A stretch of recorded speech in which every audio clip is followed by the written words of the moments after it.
ಇನ್ನು ಕೇಂದ್ರ ಸರ್ಕಾರ ಈಗೊಂದು ನಿರ್ಧಾರಕ್ಕೆ ಬಂದಂತೆ ಕಾಣ್ತಾ ಇದೆ. ಈ ನರೇಗಾ ಯೋಜನೆ ಇತ್ತಿಯಲ್ಲ, MG ನರೇಗಾ, ಅದರ ಹೆಸರು ಬದಲಾವಣೆಗೆ ಕೇಂದ್ರ ಸರ್ಕಾರ ಮುಂದಾಗಿದೆ.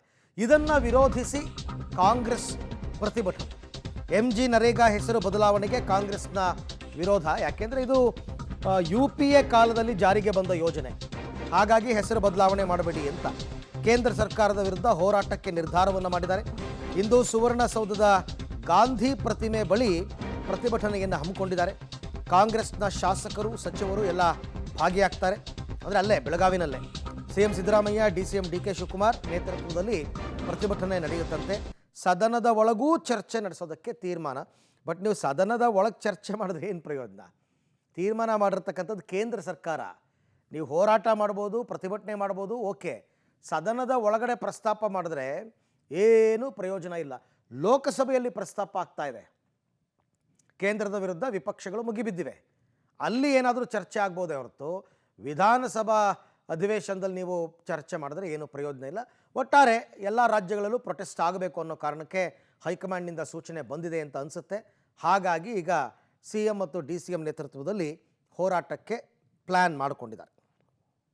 ಮಹಾತ್ಮ ಗಾಂಧೀಜಿಯವರು ಇಲ್ಲಿಗೆ ಬಂದು 100 ವರ್ಷ ಆಗಿದೆ.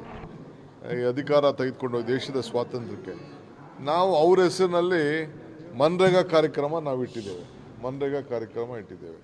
ಅಂದರೆ ಉದ್ಯೋಗ ಖಾತ್ರಿ ಯೋಜನೆ. ಈಗ ಆ ಹೆಸರನ್ನು ತೆಗೆದುಹಾಕಬೇಕು ಅಂತೇಳಿ ಇವತ್ತು ಹೊರಟಿದ್ದಾರೆ. ಸೊ ಇದೆಲ್ಲ ಗಮನದಲ್ಲಿ ಇಟ್ಕೊಂಡು ನಾವು ಹೋರಾಟ ಅನಿವಾರ್ಯತೆ ಆಗಿದೆ. ಬೆಳಗ್ಗೆ 9:30 ಗಂಟೆಗೆ ನಾನು, ಚೀಫ್ ಮಿನಿಸ್ಟ್ರು ಮತ್ತು ಎಲ್ಲ ಮಿನಿಸ್ಟರ್ಸು, MLCಗಳು ಎಲ್ಲ ಸೇರಿ ಗಾಂಧಿ ಸ್ಟ್ಯಾಚ್ಯೂ ಮುಂದೆ ನಾವು ಧರಣವನ್ನು ಹಮ್ಮಿಕೊಂಡಿದ್ದೇವೆ. ಸೊ ಎಲ್ಲ ನನ್ನ ಶಾಸಕರು ಕೂಡ ಎಲ್ಲ ಪಾರ್ಟಿಸಿಪೇಟ್ ಮಾಡ್ತಾರೆ. ನಮ್ಮದು ಇಲ್ಲೇ ಏನು ಹೊಸದಾಗಿ ಗಾಂಧಿ ಸ್ಟ್ಯಾಚ್ಯೂ ಹೋದ ವರ್ಷ ಮಲ್ಲಿಕಾರ್ಜುನ್ ಖರ್ಗೆ ಸಾಹೇಬರು, ಪ್ರಿಯಾಂಕಾ ಗಾಂಧಿಯವರು ಎಲ್ಲ ಇನಾಗ್ರೇಟ್ ಮಾಡಿದ್ರು. ಆ ಸ್ಟ್ಯಾಚ್ಯೂ ಮುಂದೆ ಮೊದಲನೇ ಧರಣಿ ಕಾರ್ಯಕ್ರಮ ಹೋರಾಟ ಮಾಡ್ತಾಯಿದ್ದೀವಿ. ಮತ್ತು ಬೆಂಗಳೂರಿನ ಎಲ್ಲ ಕಡೆ ಕೂಡ ಈ ಪ್ರತಿಭಟನೆ ನಡೀತದೆ. ಮತ್ತು ಶನಿವಾರ ಒಂದು ಹೊಸ ಕಾರ್ಯಕ್ರಮ ರೂಪಿಸ್ತೇನೆ, ಅದನ್ನು ನಾನು ಆಮೇಲೆ ತಿಳಿಸ್ತೀನಿ. ಅದಾದಮೇಲೆ ಅಸೆಂಬ್ಲಿಲಿ ನಮ್ಮದು ಕೆಲವು ಇದ್ರ ಬಗ್ಗೆ ಚರ್ಚೆ ಕೂಡ ಅವಶ್ಯಕತೆ ಇದೆ.